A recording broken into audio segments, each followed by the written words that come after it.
এখনেদি কাটিব নেকি কাচিখন থৈ দিছে যে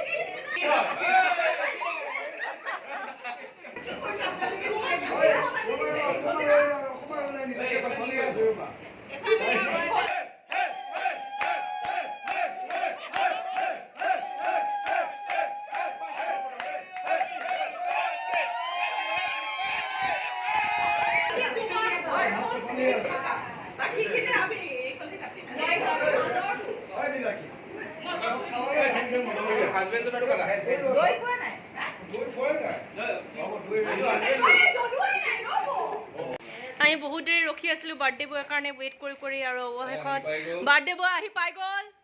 এয়া বাৰ্থডে বয় নাই পৃথিৱীত ভূমিষ্ঠ হৈ নাই এতিয়া আল্ট্ৰাছাউণ্ড চলি আছে এতিয়া আল্ট্ৰাছাউণ্ড চলি ৰাতিপুৱা 4টা বজাত জন্ম হৈছো কি বা